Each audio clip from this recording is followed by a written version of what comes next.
Welcome to Meaningful Musical Conversations, where words are music, hearts are melodies, and harmony is our vision. I'm Jill Meunier. And I'm Daniel Townsend. And thank you all so much for joining me today. I hope you're having a good day so far. Our guest this episode was born and raised in Santa Monica, California. He began playing trumpet at age 10, fell in love with the low tones of the tuba at 13, and switched to electric bass at 15. He started gigging in clubs as a teenager in LA, toured with early rock and R&B bands, played in Hollywood punk-era clubs, and toured with a Latin folk band.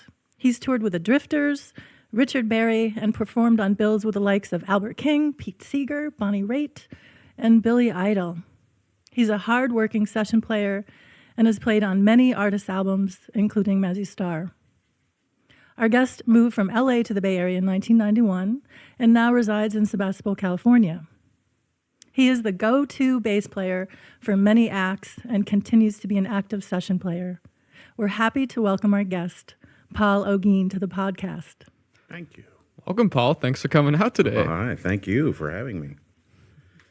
So I think I read that you were actually in Berkeley last night at Ashkenaz. I was with Mitch Polzak and the Royal Deuces. It was a great time. Neat. I love Ashkenaz. Yeah, that place has been around for a really long time. Mm-hmm. And it's so adorable because people of all ages come there to dance. Sweet. And they come there to dance. They don't come there to get drunk, or maybe they come there to pick people up. But basically, we played for 2.5, 3 hours straight of folks dancing together. And it made me realize how much I miss that. You know, people just dancing. Yeah, that is really sweet. And that all ages are there. Mm-hmm. Really neat. Sounds like a great community over there. Yeah, it is. And Ashkenaz is an institution there. It really is, yeah.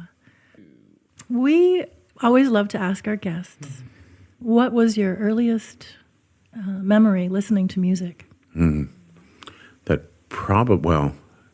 my mother used to tell me that to get me to go to sleep in my crib, she would take the AM radio and put it under my pillow. And it was there was an AM jazz station in Los Angeles, if you can imagine such a thing. And she swears that the Dave Brubeck Take 5 was like their sign-on song. So maybe that's a memory that she planted. Yeah. You know, but that's a very sweet memory. It's a very sweet memory. Yeah. But how about yourself? Yeah. Well, yeah, an actual memory. You know, both my parents listened to music all the time. Neither of them really played, but I had this great richness of stuff. My mom was the country rock and roll person, and my dad was the jazz guy. Mm-hmm. Nice. So I don't know. My first actual memory, that's a good one. Yeah, take your time to just kind of reflect on that. Yeah, I haven't thought about that for a long time. I know the profound ones. They also woke me up out of my bed when I was little so I could see the Beatles. Whoa. You know, and I don't remember that either. But it's in there somewhere. It's in there somewhere. Yeah. So, you know, default, it's probably a Beatles thing or some record that I was obsessed of my mom's. Yeah. Sure. So being obsessed with a record, so your mom was into country rock and... Country, well, back then there was no such thing as country rock. Okay. This is before Charlie Daniels. This is, there was Johnny Cash and Elvis Presley. Yeah, that was her generation. Sweet. Totally. Nice. Little Richard and all that stuff. Yeah. I know that you play so many different kinds of music. You've toured with all kinds of different musicians, different genres. Yeah. And you're a very, very versatile player. I'm wondering if you have, might be a loaded question, but a favorite genre to listen to, actually. To listen to? You know, the funny thing is, and I've read this in other musicians of a certain age who are actually famous, and it's like, you know, I just want to listen to music that makes me relax. So frequently I just default back to whatever was on the radio when I was a kid, because it still enchants me and mystifies me, and how someone can in 3 minutes take you on a little trip in your head. And how do they do that in 3 minutes? That's the holy grail, you know, is to be able to get that and either make you cry or laugh or, you know. So I don't know. probably more singer-songwriter stuff, although I do love listening to jazz and sort of more avant-garde stuff. Yeah. So, love those I just singer-songwriters. avoided answering your question. Well done. Yeah. Well done. But we get the gist of it. Right. And so that would have been maybe Absolutely. like around in the 70s stuff.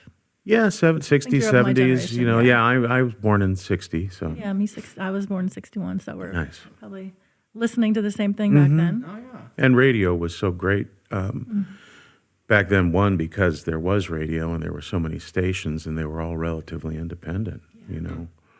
It's a lot like now where they're so homogenized. It doesn't matter what station's on. Right. I agree.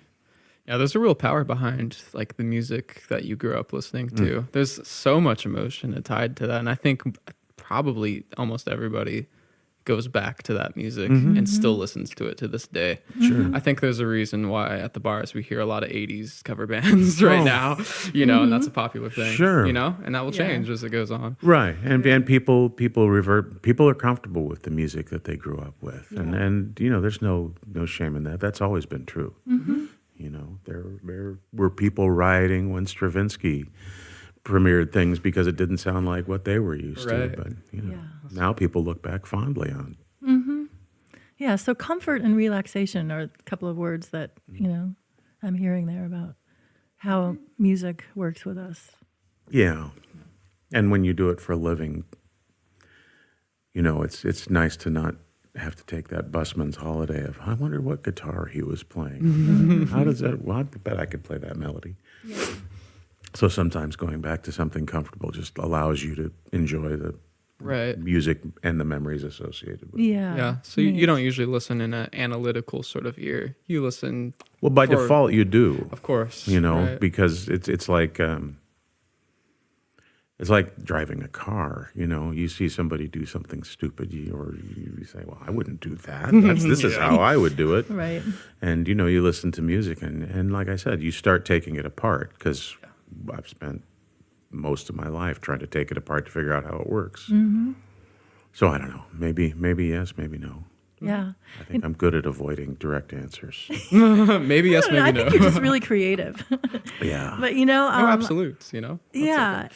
I'm thinking about the story that I read about you in the Mercury News in this little article, and it talked about how when you were 15, speaking of going back and like really working hard to kind of figure out how music works, that you were really working on your bass, and just can you tell us about that, like learning how to play the bass? Well, like you said, I went from trumpet to tuba. Tuba kind of hooked me in down there. And then, like with most, young people, my friends had a band and somebody had to play bass. And I always liked the bass, and I related to Paul McCartney because of his name. Yeah. Right. So one year I saved whatever my Christmas money and my allowance and all that, and I went down to a pawn shop and bought a bass. And then on the way home, I stopped at the record store and I bought 3 albums, which I still probably have. What are they? Okay, so it's kind of embarrassing. But the first one was a Sha-Na-Na record, so it was just like there were 22 classic oldies on that record. Yeah. Then the other one was a Dr. Hook and the Medicine Show record. And then Led Zeppelin's Houses of the Holy. Yeah.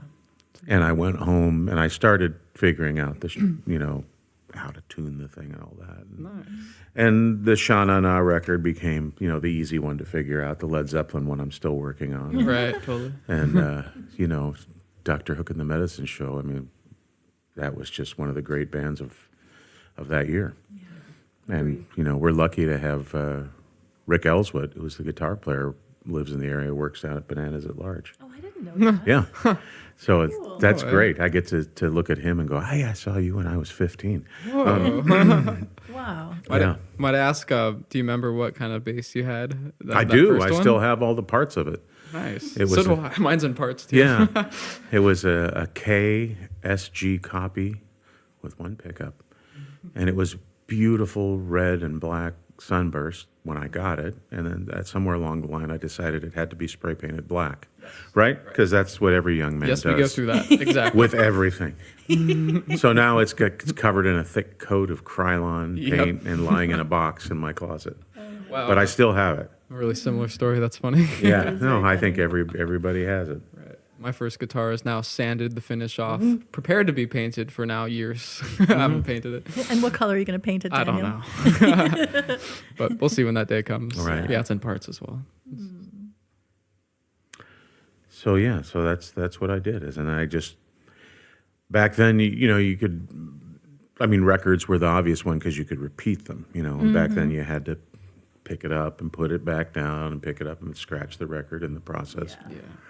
And then if once you got a little more comfortable, I would just turn on the radio at night, turn the lights off, and try to play along with whatever was on the radio back then.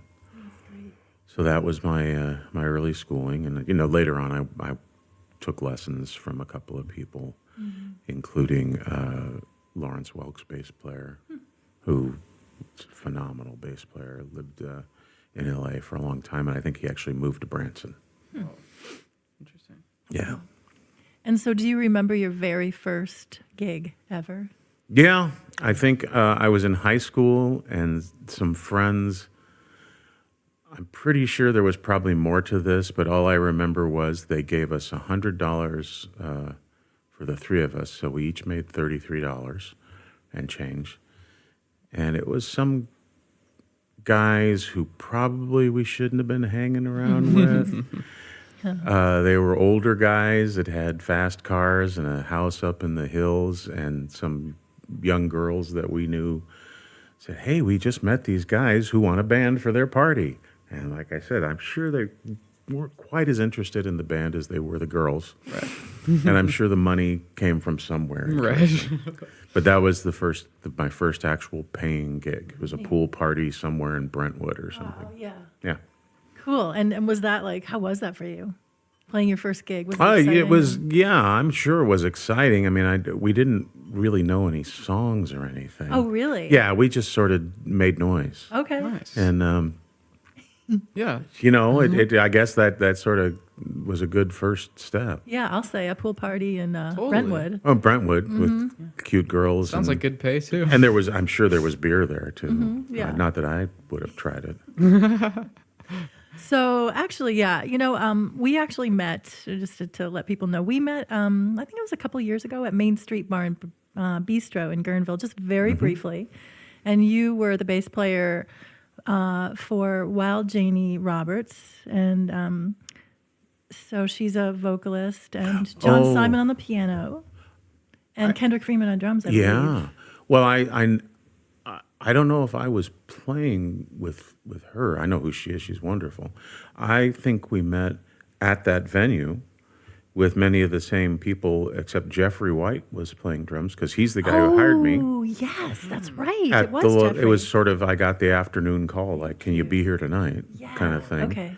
And so I don't really remember everybody's name, but I think the piano players, because I've been in there to see, I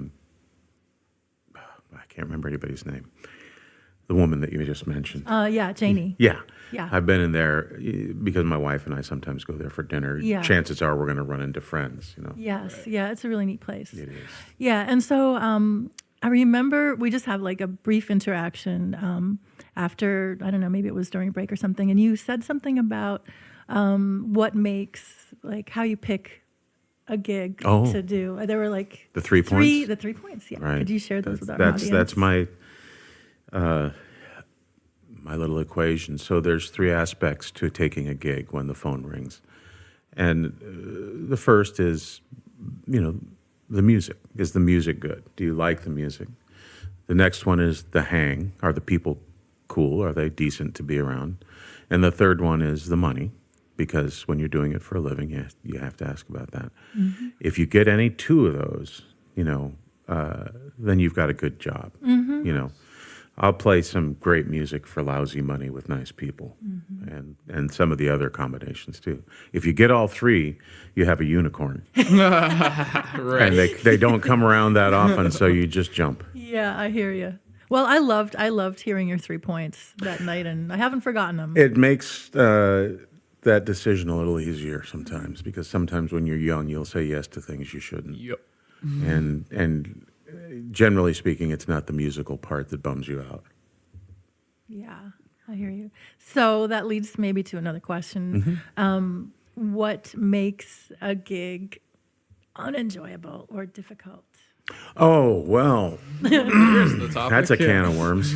Yeah, no names needed to be mentioned. But, Right, you I know, won't mention any of names course. because it hurts people's Yeah. feelings. You know, what makes a gig great, like I said, is when you've got, you know, even mediocre music played by great musicians who are nice people can be sublime.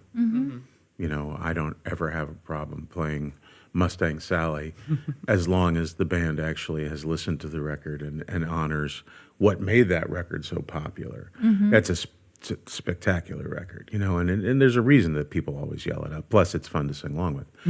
So conversely, you can be playing the greatest music in the world, but if you're hanging around with a bunch of jerks, and this leads into my other theory about music and people, chances are jerks, even if they're technically proficient and even famous for their technical proficiency and all that, once you get good enough, you start to play the way you are. So if you're a jerk and you've got spectacular technique, you sound like a jerk all night. You know, and but if you're an empathetic, kind, listening, interactive human being, and you really don't play that great, but you take whatever you've got, that's how it's going to sound. You know. Yeah. So, you know, that's what makes a bad gig, is hanging around with jerks that think they're better than they are. You know. Yeah, and it feels like that, what you're saying, it kind of translates into, you know, the vibration that we're actually offering the audience, because if there's Absolutely. harmony amongst the players and a sense of generosity and kindness, that that vibe, you know, it's within our bodies, it's within, you know, that's what music is Right. a vibration, as well as, of course, who we are. Absolutely. So. Yeah. It is nice to go to a show and see a band communicate with each other and see them like enjoying. It's way more fun. Way more. You know, fun. watching a bunch of, you know, and I'm guilty of it. Sometimes I'm playing it and I have to read music, so I look like I'm, Yeah. for the audience that can't see what I'm doing, I just look like I'm looking at the floor because I'm looking at a music stand and Right. checking everything out. And, But there's you know, still a lot of heart in it. I try. Yeah. I mean, that's the goal. That's the goal, is to communicate. It's a social event, playing music. Yeah. Yeah, that reminds me of another quote that I read, something about, I think it might have been in that same article, about social skills, that like as a session player, you really need to have good social skills. Well, it's yeah, it goes back to how your personality relates to the music. If I walked into a room and didn't take any cues from either of you, this could be really unpleasant. And playing music is exactly the same. You know, you have to, I call it putting my antenna up. Your antenna have to be up. You have to be sensitive to more than just the notes. You have to be sensitive to, you know, the person who wrote the song. How are they feeling about what you're doing? What what are you giving to the other musicians to interact with? And in a perfect world, you all play at once. That's getting rarer and rarer. Now people, you know, make records in their bedroom and overdub things one at a time, and nobody ever meets each other. And that's a different challenge, to make it sound cohesive and emotional. But in a perfect world, you're all sitting around playing and feeding off each other. Yeah. And it's like a conversation, Yeah. you know. It sounds like a lot of fun. It is a lot of fun. Yeah. When it's good, there's nothing better Boy. that I've tried. Yeah. Do you have anything that stands out as one of your kind of highlight recording sessions? Recording sessions? You know, off the top of your head? Oh, you know, I worked on a record for a woman who just passed. Her name's Erica Luckett. Oh, I know Erica. You know She's Erica? the girlfriend of my singing teacher. Oh, Yes. yeah. So I played on 2 of Erica's records. And the first one I did, the producer hired one of my favorite drummers, Dawn Richardson, And Dawn and I were at Fantasy for a couple of days, Fantasy Studios in Berkeley. And that session was really fun. We reinvented a few things just out of whole cloth. I got to bump an upright bass player by playing electric, as expressively as I could, which made me feel good. And the record just came out so beautifully. It was a real beautiful expression of Erica and where she was. And, she wound up winning some awards for it and stuff. But that record, I'm particularly proud of that work, God, I'm really moved to hear that. Yeah, and Erica was such a sweetheart. Yes, we played over at the Freight and Salvage. We did a little memorial show a few months back, and it was very emotional. Wow. Yeah. So, Paul, what is the name of that album? Erica's album. Do you remember? I can look it up later. Yeah, you'll have to look it up. I'll make a link for that. I know those titles of albums, they can slip one's mind. Well, that's the thing. I should know it, but that's okay. We'll put a link on there so people can find it. But absolutely, thank you for that. Sure. Cool. Let's see. Yeah, and I think for people listening should probably know that Paul is very much a freelance sort of musician and has been doing that for many, many years, particularly in LA.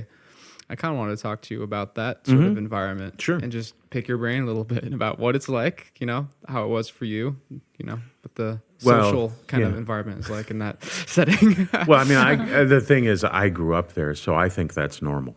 It's compared to Northern California, which has a very vibrant musical scene and a lot of great musicians. LA it's a working town. It's an industry town. And so you grow up, if you're interested in music, knowing pretty early on, it's work. The rock star thing wears off pretty quick. And if you want to be a musician, you have to be prepared. You have to comport yourself a certain way, show up on time and wear a clean shirt, I always say. You'd be surprised how difficult that is for people. Of course, this from a guy who showed up late for the recording. But it's a great training ground. And when I grew up in the 70s would be when I was starting to be an active player, there was still a very highly functioning, flourishing recording industry in Los Angeles. There was one in Northern California too, just not as big because Hollywood was there.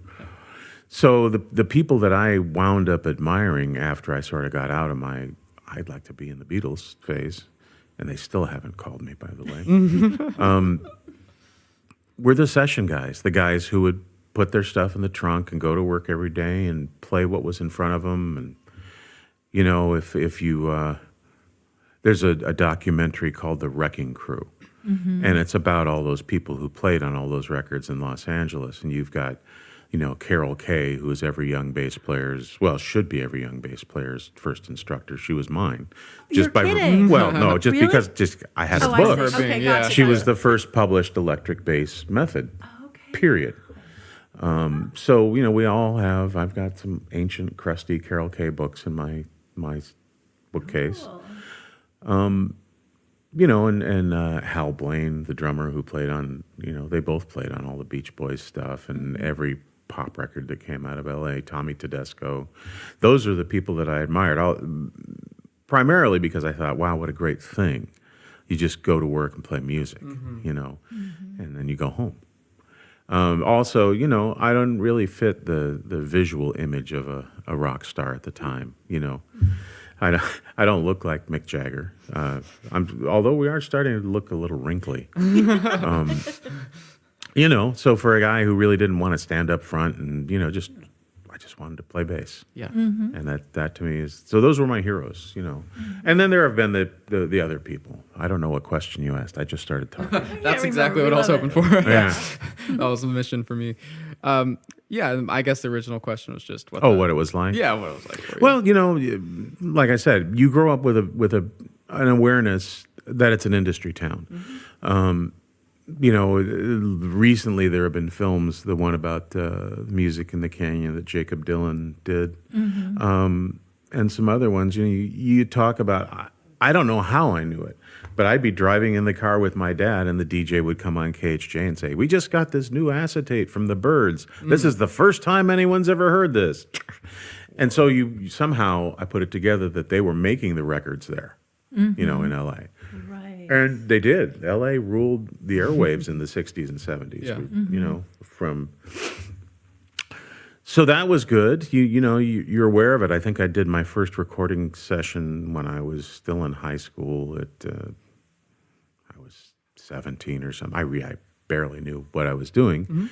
But so the same for the guy who wrote the song and wanted me to record it. And back then, you couldn't make a record in your bedroom. You had to rent a studio and show up on time and do all that. So that was very early training. The sense of responsibility to the people you're working with, and you get that also because I played in public school bands. You learn that. One of my favorite theories is participating in ensemble music not only makes you a better musician, it makes you a better person because you have to realize your responsibility to everyone around you.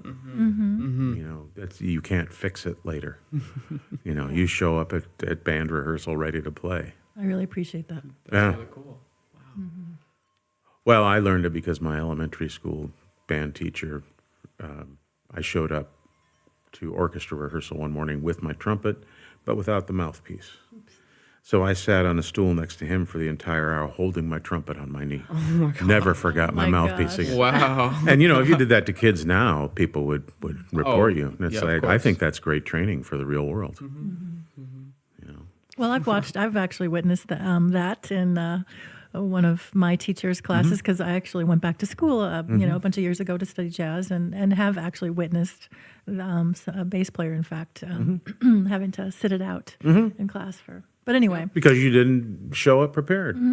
That's how life is. That's right. That's how we learn. Yeah. And when my son was in band, one of the parents got upset because the director had just reached his snapping point and he either broke his baton in half or threw it on the ground.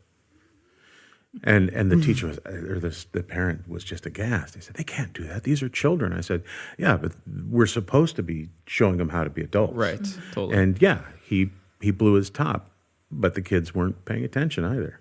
That's what happens. Yeah, better that he breaks the baton and throws it than throws it at a kid or something. Yeah. So speaking of, being prepared, I'm curious about rehearsals when you're doing sessions. Do you have, how often? Usually, no, not at all. Okay. So you just show up. Is that I was true? about to ask. There's various, I've worked with people who will actually organize rehearsals and that's fine if it's extremely difficult music, but if it's not, I actually, there's that state of having your antenna up when you show up to the session and they either play you the song and you write out a chart or you get charts or they send you a recording of the song earlier. And usually the most prep that I'll do is I'll just write out a sketch of the form so I don't have to ask what's this chord, what's that chord. Right.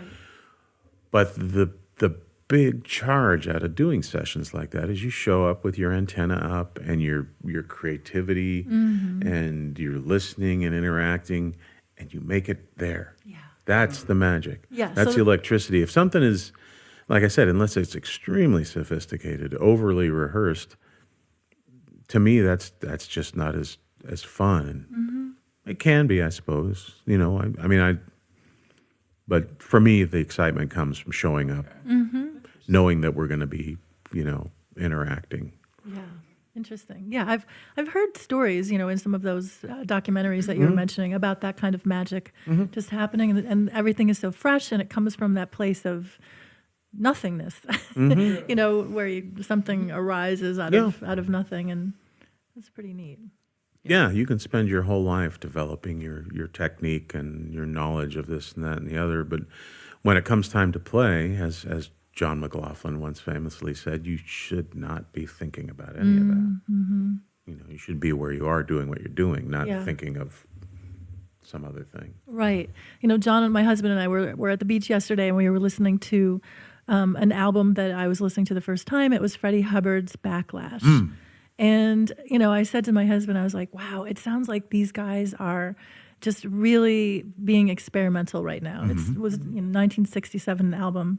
And there was such a feeling of freshness about that album. Yeah. Just, and it just reminds me of what you were talking Well, about. that is, and the very best. I mean, that's the thing about jazz is you get these guys, and gals, but people are listening at a very high level, which sounds kind of absurd to be listening at a high level, but they're listening beyond their ears. They're listening, with their heart or spirit or whatever, and just interacting. And then they've hopefully spent the time to get that out into the music. And the 60s, 70s for contemporary jazz was just, man, there was so much good stuff. Yeah, really cool. And there's still great musicians playing jazz and improvised music. And, it's just, I think part of it was that the industry hadn't quite caught up to the art and sort of made it difficult to be creative. At this point, it's almost like it's a subversive activity, Sad. It just what it is. We'll figure out a way. Musicians have always figured out a way. Yeah. Well, actually, Esperanza Spalding, I don't know if you saw that the she did this project, I think it was 72 hours of straight recording, and nothing was written out in advance, and she just, had musicians coming in. The video was on, and it was, I watched some of that footage, that was like for 72 straight hours. And that's kind of what she was going for, was what you're talking about. Yeah. Like, you make something out of nothing. You're skilled musicians, and you come in with the capacity to, kind of execute what's in your being that's kind of wanting to come out. Yeah. And that's spectacular that she could do that. I mean, we're courageous too. well, and also just that we can do that she could record. Can you imagine what it would have cost in 1978 to record 72 hours of continuous music? Wouldn't have been possible. They would have had to drive a whole big truck full of recording tape up to the studio. Good point. And so when you were talking, I was thinking, wow, that's a good thing about technology. Now she can record 72 hours worth of music, probably if she had to. Well, she wasn't. She was sleeping for part of right. it. But what I'm saying is, was going, like, if you were going to do that, you can compile that. It's a lot less expensive. Hopefully she can realize something for all that. Yeah, absolutely. So I'm curious if I know that you have taught bass. Do you still teach bass? I will teach anybody. Sweet. Yeah. Yeah. I mean, it's one of the things that I probably initially started doing it just because it was a way to make money. And I like that part too, but I enjoy interacting with people and getting them to that aha moment where their eyes, it's like you can see that something just connected. And that's really special. And it doesn't always happen. Some people just enjoy talking. Yeah. And that's okay. I like talking, obviously. But I love teaching, Can you tell us about your Yoda experience? That you was said Yoda, right? I did say Yoda, yes, Daniel. Just to clarify. Okay. I'm primarily an electric player, but I do own an upright bass. And I wanted to take some lessons, so I found a guy who was one of the main teachers down at Stanford and is one of the principal bassists when they do the Bach Festival in Monterey. He's awesome. I can't remember his name, but I can't remember my name right now. And so I went down to his house, and it was interesting. He's living there in Menlo Park by Stanford. Nice house. I walk in, and he's got a whole bunch of chickens in the backyard, which is unusual down there. And we carry our basses through his backyard and get into his little closet where he teaches. And he says, all right, play me a major scale. And I thought, okay, I can do this. Played major scales before. And I start playing, goes, whoa. You're really, really worried about playing in tune, aren't you? And I'm thinking, well, yeah. That's the big part of the challenge of playing that instrument is keeping it in tune. And I'm also a little intimidated, but I didn't let on. Well, good. And he says, what I want you to do is forget about the notes and just sort of enjoy the trip from one note to another, just passing from one note to another. Just enjoy it. And in my mind, I'm going, oh, $50. and I get Yoda. You know, but I thought, well, maybe he knows what he's doing. So I tried to relax, and he just waited, and I just got relaxed, and then I played the first note, and then I thought, okay, I'm gonna just get to that second note. Yeah, that was pretty fun. And I got, and he was right. He said, see, there you played perfectly in tune. And I went, man, I never would have thought. And that came to serve me at a session. I was hired to play upright, which, like I said, I own one. I try to dissuade people from hiring me from doing it, but I'll do it. And the Joel Jaffe down at Studio D called me for something. It was a songwriter session, and they wanted upright. So I brought my upright. I said, I've got 4 electrics there. I play those all in tune. And the songwriter, which is somewhat typical for a certain generation of folk songwriters who play guitar in open tunings, he didn't really know what the chords to the song were. And some of them were a little weird. So I tried writing it out, and I'm like, you know what? I'm just going to go trust my ear. I'm going to just enjoy the trip from one note to another. Man, and we did one take, and it was awesome. Dang. I don't think I could do it again, but it just opened me up to just enjoy getting from here to here, from here to here. Don't get so worked up about it, because then you carry that tension in your body. Yeah. It inhibits your playing. Right. So I know all about that. Yep. Yeah. Well, it's scary. It's good advice for me. It's trusting. You got to learn to trust yourself, and I sort of figured I've done my 10,000 hours or whatever it is they say you need to do, so I should be able to trust myself. The very best music happens when I do. Yeah, totally. That's a great story. Yeah. Thank you. I'm glad you reminded me of that.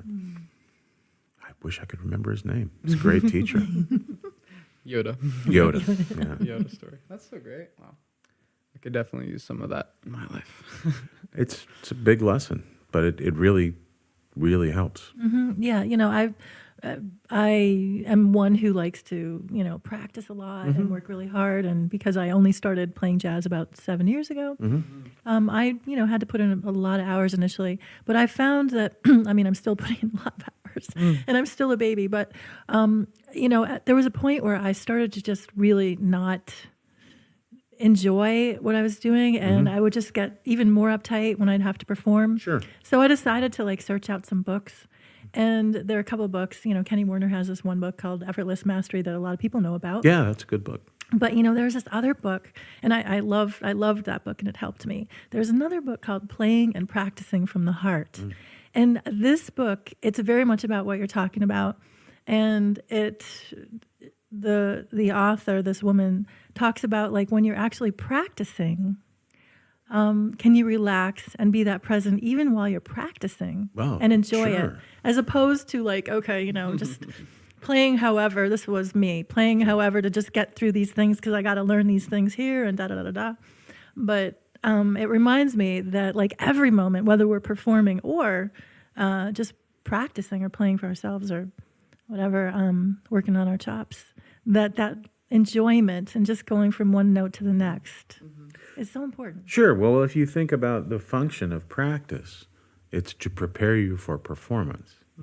So if you practice all tense, guess what? Yes. And it only gets worse. and it doesn't. It seems like it's a small part of the deal, but if you can relax to be at the point, where you're delivering whatever you want to deliver,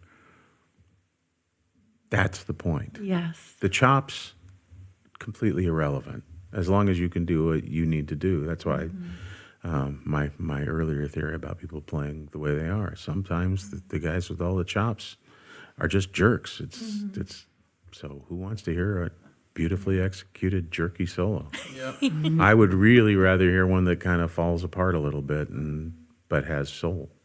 Well, that's very calming for me to hear. Yeah, well, but you should pay attention to how stress settles in your body while you're practicing, because that's exactly how you're going to play. Yep. Yeah, thank you for that. Oh, well, it's also ergonomically good for you. Yeah. And I certainly know these things. Yeah. Yeah. I think especially in the very beginning when there was so much intellectual information for me with the jazz, it was particularly hard. And I was a yoga teacher for 25 years, Oh, so it's so you pretty know funny. this, Yeah. yeah. But it was pretty funny not that funny, honestly, to watch myself be so stressed. And how can I apply these, principles to playing? But honestly, there was so much mental activity initially in just learning how to read these charts and, whatever, solo, that I was not able to just somehow stay connected to my body. Well, but it's gotten easier. But so. because you practiced. Yeah, there you go. See, practice is a very important thing.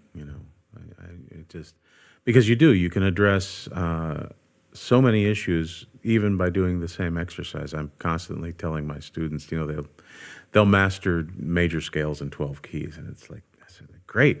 You're going to be playing those the rest of your life, and you're going to be paying attention to different aspects every time. Because it's just a convenient thing you can remember, and it familiarizes yourself with tonal playing. But now I want you to pay attention to how long the notes are, and it just it's like, well, got to practice that too. Yeah. So do you still practice? And I know you play so much. I play you a lot out all the time. and I don't practice very much. And sadly, when I do, I'm still fighting with the same Bach cello suites I've been fighting with for 20 years. But there is a certain relaxation in that music that I get when I listen to Yo-Yo Ma play it. But when I play it, it's still, there's a logic to it that just feels good. So if I'm lucky, I'll get to crack a book and read that, or just occasionally, but not so much, I'll open up a fake book. And like I was looking at your real book over on your music stand, and I think I've worn through 3 of those in my life. But, and just try to play some changes that I don't normally play. Or I think that the trick is to try to do things that you don't normally do, because I know I can play a blues song. Right. I've done that 1,000 times. I don't need to practice it. Occasionally you'll hear something different that you want to incorporate. Yeah, so no, I don't practice very much. Yeah. I have gig chops. Yes. And that's fine. Sometimes if I've got something coming up, I will sit down and do some more disciplined. And it does. It goes back to the Bach. Even when I play it slowly and painfully, it's such an organizer. It is. It yeah. really makes your hands work nicely, and it's musical. And I own the book, so I can As well. look at it anytime I want. Totally. Neat. That's a good point. Yeah. So, Paul, what's been your favorite kind of genre to play in? Oh, that's. Let me preface that by saying I've noticed you've played in a lot of genres in your years. Yeah, I'm very lucky that I get to do that. What's the Duke Ellington quote? There's 2 kinds of music, good and bad, and I prefer the former. Yeah, I think I like songwriter-based music, from whether it's Bob Dylan or Joni Mitchell or people like that, but also the country stuff where it's a little simpler, but sometimes lyrically pretty interesting and emotional. But that said, I've spent a fair amount of time playing R&B and blues-based music, and I love it. I just think it all sort of goes together. Now I'm going to sound old. Back when I was a kid, there were only 3 sections in the record store. And I think it was like rock or pop, probably. Not even rock. It was probably pop, jazz, and classical. And that was plenty. Yeah, that's great. Because everything kind of fits somewhere. Yeah. And it's cool that we have access to a lot more. I'm not that fond of genre labeling, just because it's like, man, what do you mean when you say that? Yeah. Whereas back in the old days, I just went to the record store. Totally. Yeah. I get that. So yeah, I think probably songwriter-based music is my favorite thing. It's really, really fun to be there when someone's realizing their vision of a song. It's like being a midwife almost, because they bring you this song that may just be a rough sketch, and you get to help flesh it out and see it to fruition. Neat. There's a guy by the name of Jesse De Natale. Do you know Jesse? I don't. Oh, he's in Sebastopol. He's probably one of the great songwriters I've ever played with. He doesn't play very much, and it frustrates a lot of us because we would love to be playing his music. But he's one of those guys. He'll bring you a sketch, and we'll kick it around for a while, and then we'll record it, and that's done, and that's very satisfying. That sounds like so much fun. Yeah, he would be if he were playing out. I'd know about it because I pretty much play with him every time he does. But So Jesse De Natale. De Natale. Okay. Great. I'm going to have to check that out. Mm-hmm. So, I looked at a bunch of YouTube videos of you playing. Oh, And there's one where you're actually singing. that happens from time to time. So how was that? Well, it was sort of it was just the rule when I started becoming a working bass player. Mostly in LA, I started working, playing country music because there was work. You could work 7 nights a week, twice on Sunday. And the conventional wisdom was, even if you were awful, if you could croak one song out a set, it would spell the lead singers and give them, they could take a break. And I don't really consider myself much of a singer, but people put up with it. I like to tell people they call it bellerin' where I come from. And, I live with a world-class singer who's been on gazillion radio and TV ads, and she sang on the soundtrack for Rent and things like that. She's a real singer. Your wife? My wife, Laura Lee Laura- Christensen. Okay. And so that doesn't intimidate me at all, knowing that that pretty much anything I try to do, she can do while she's sleeping and probably gargling water. So, but what it does is it forces you to up your game a little bit. And we have a band together, and we play together as often as possible because we actually like each other. But we have a band together that is pretty much a tribute to the music of Little Feat. The band's called Feet Prints. And Laura Lee sings in it, and another dear friend of ours, Beth Reynolds. And then we've got a guitarist, Mark Bergstaller. And he sings, and I somehow popped off when I said, I can sing that stuff. And then I started listening to how Lowell George sings, and I went, I can't sing that stuff. But, because I opened my big mouth, I had to step up and do it. And I got to tell you, it's some of the most difficult music in that pop blues genre I've ever played. It's a very, through composed, they don't just write verses and choruses and verses. They're all different, harmonically, rhythmically, the length of the phrases. It's like, So do you have charts for that when you're playing? I do, and I'm trying to stop using them because it just doesn't look very rock and roll to be reading music. But especially on the songs that I sing, I kind of have to have little reminders because, if I was playing blues or country stuff, I can play bass and sing. That's fine, singing such as I do. But that stuff's a little more sophisticated, so I have to focus. Sometimes I find myself thinking about two things at once, and I'm not really that smart. So but that definitely forced me to up my game in terms of being able to beller a few more songs. Yeah. But I've always liked singing country music. That's sort of a going home thing for me, I guess. My mom listening to it when I was young. And it works well with the kind of voice I have. If I wanted to sing opera, I'd be screwed. Does your wife ever give you some vocal coaching?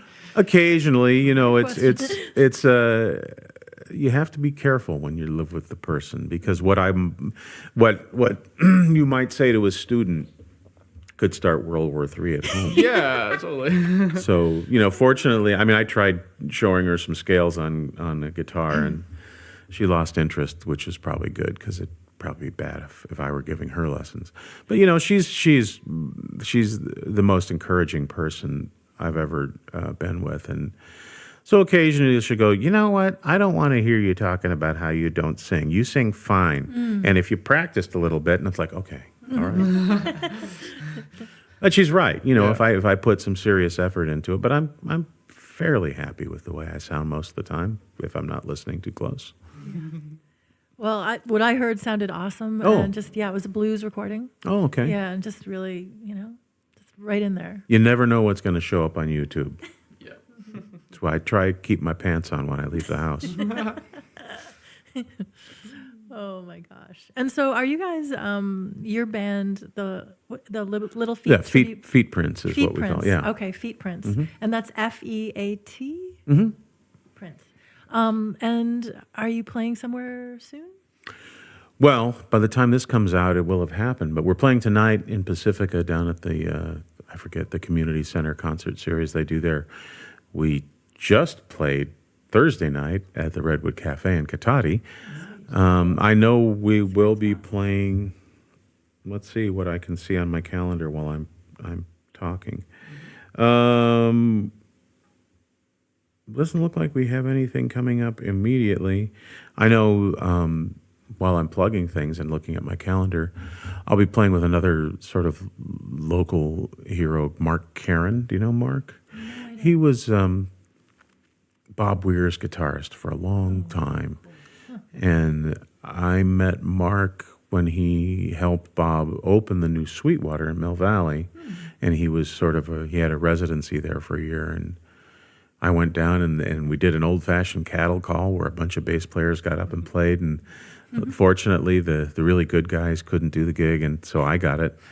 And I've played with Mark off and on since then, and we're starting to play a little bit. So we're gonna be at the Redwood Cafe on Thursday, the 5th of September. Okay, cool. And then with Laura Lee, we play out at Rancho Nicasio in West Marin. We'll be there on September 20th. So that's a good one. And that's kind of fun because instead of us worrying about conforming to somebody else's idea of what we should do, we pretty much do what we want. I mean, it's also good that she's a really good sport because I can say, well, I think you should learn these 3 songs for next time. And she goes, okay. And she just does it, because Nice. she's good. And then we get to do a bunch of stuff. And Nicasio is always one of my favorite places to play. I've been playing there for a long time. Beautiful out there. Yeah. Paul, I want to ask you about sort of the SF, San Francisco, Bay Area sort of years now, and that takes us to today, right? Right. Well, I moved to the Bay Area in 1991, and it wasn't a musical move. It was a move that I did. I was married to a woman, and we decided we were going to have a family. So we moved to Pacifica, and I started working as a carpenter for an old friend. And there's an adage that says you should not work for your friends, and that's true. But it worked out fine. It was it's a different scene, and it took a little different kind of negotiating to break in. People in the Bay Area tend not to like people from Los Angeles, just on principle. Sure. Not really sure why. I always chalked it up to jealousy. But so, started going out and networking and sitting in and passed out lots of cards. And eventually I wound up being able to work. And it was curious to me that there were 2 very distinct scenes that I discovered. One was the working country musician scene, which was primarily based down in the South Bay in San Jose. And you could work 7 nights a week and twice on Sunday and, make a little living if you wanted to.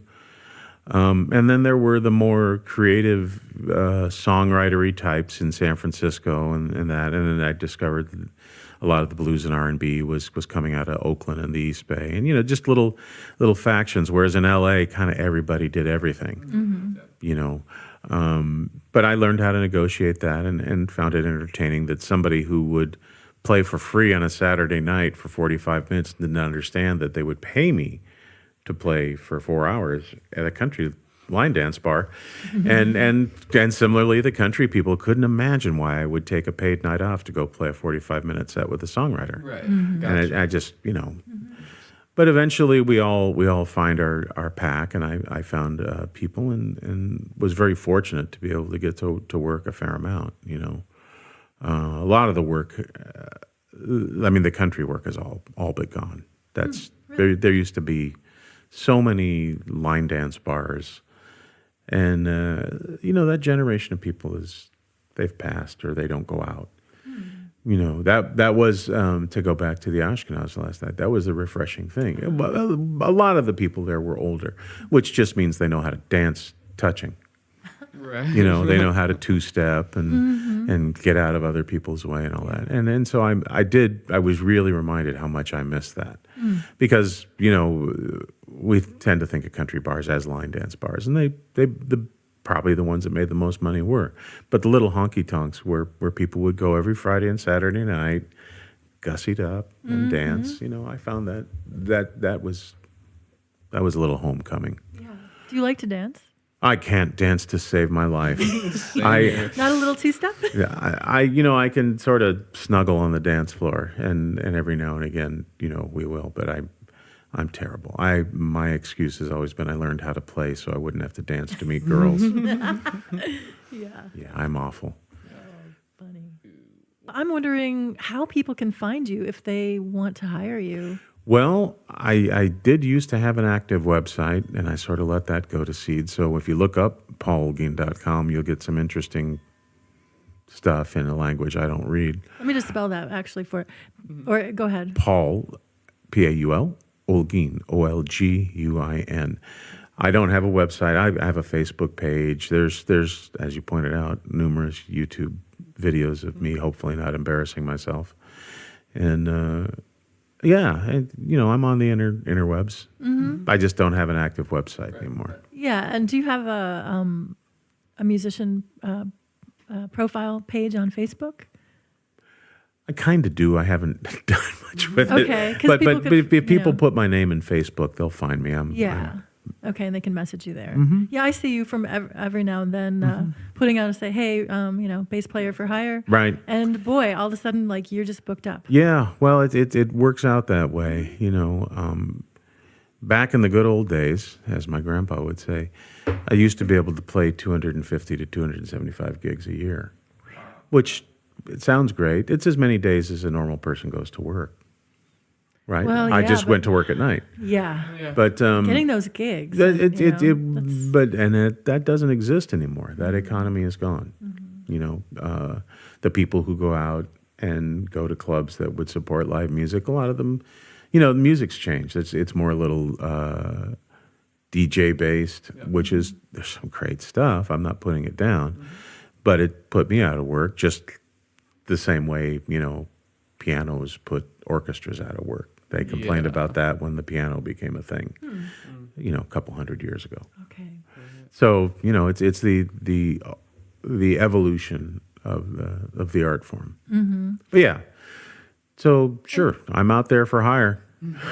Cool. And what is the pay like now for you? Same as it compared- was when I started. Yeah, isn't that? I've heard that from so many people. Oh, it's because people. A lot of the older players that I played with would tell me stories. Oh, I moved here in 1965 and started working, and my apartment was $30 a month, and gas was 50 cents a gallon. Right. And now a lot of the clubs are still offering the same pay they did. It is what it is, and I don't like to complain about it too much because nobody's ever put a gun to my head to make me do this. But yeah, musicians don't get pay raises that often. Yeah, I just kind of find that surprising. I don't know. Well, there's it's economics. There's a surplus of us, right? Everybody wants to be a musician, and we love to do what we do. And every couple of years, there's a new wave of young people who are so anxious to do what they do. They'll do whatever to get to do it. I think there was also a point, sort of, when being in the musicians' union was beneficial in terms of playing clubs. I don't think that's the case anymore, because they would protect, the wages. But now, we've all heard about the famous pay-to-play clubs, and that exists. It exists everywhere. Where you have to guarantee a certain number of tickets sold before you start seeing income, and people are surprised to find that still happens. And there's some major clubs around here. One just closed in San Rafael, and it was very, very anti-musician. The way their contract was. Which one was that? The Phoenix. Really? The Phoenix just closed? In San Rafael, not in Petaluma. Okay, yeah. No, the one in Petaluma is church, Yep. Yes. I didn't even grow up around here, but every story I've heard about the Phoenix in Petaluma is like, man, that place should be a national treasure. Just for all the great things he did for young people. I can't think of another club where that is true to that level. I really respect them. And like I said, I've only been inside it once. Yeah. Well, thank you for that shout out. Oh, yeah. No, awesome place. Really, they do a lot to promote just healthcare and mental health care and lots of things for young people. Very, very good place. Wow, that's great. Yeah. That was a cool music spot, actually. Yeah. I mean, cool I've spots heard out the there. list of everybody who played there. Yeah. And it was the place to go. I was unaware of those places even when I was living in Pacifica because, from south of San Francisco, everything north of the Golden Gate Bridge from San Rafael to Humboldt looks the same. Now I'm finding out the subtle differences. Yeah, right. And I'm liking it pretty well. Sonoma County is pretty awesome. Yeah, it is. It is. I agree. Well, Paul, is there anything else that you would like to take this opportunity to talk about? Oh, wow. There's so much. And I just had a big coffee, so I could probably talk for a long time without even making sense. No, I want to thank you for inviting me to this. I'd never done one before. Cool. And this is a great thing, and I really enjoy it. Well, This is exciting. This is always just a joy to have you on. yeah, I was thrilled when you said yes. Oh, well, it just, you seem like you didn't seem like crazy. That does help, right? It's Yeah. one of the 3 rules. One of right? those, I got it's one of The those, pay's the not great. sub rule, and nobody's crazy. But yeah, it just seemed like a nice thing and a positive thing, and it is. Yeah. Well, thank you so much for sharing, your heart and your voice and your experience and your funny quips and interesting stories. And I just want to say, really opened up my eyes to kind of session players. I guess I had an idea of what that world was like, and it was totally not accurate at all. Right. I figured you guys go in and really play the music as written in a lot of ways. Well, You know what I mean? sometimes that's the case. Sometimes that's what people want, and that's fine. Yeah. And I've done that, and that's fine, and you try to breathe a little life into it if you can. Sometimes there's a thing that we call demo love, where people have demoed out a song at home, and they're so married to what they did, Oh, yeah. they basically Won't expect change you to a thing. recreate it, and it's like, well, why don't you just put out the one you did? Yeah. Why are you paying me to re-record your parts? Right, totally. Although sometimes it just improves the sounds and all that.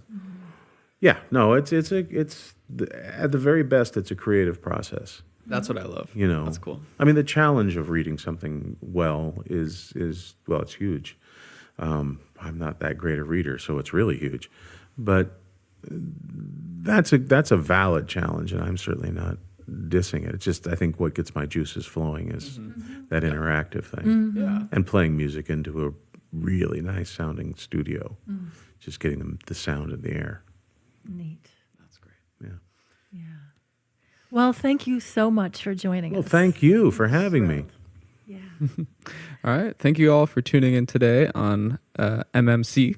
Appreciate you being here and taking this little journey with us. And we will see you next week. Okay. Take care. We hope you have some meaningful musical conversations of your own. See you guys. Bye. Bye.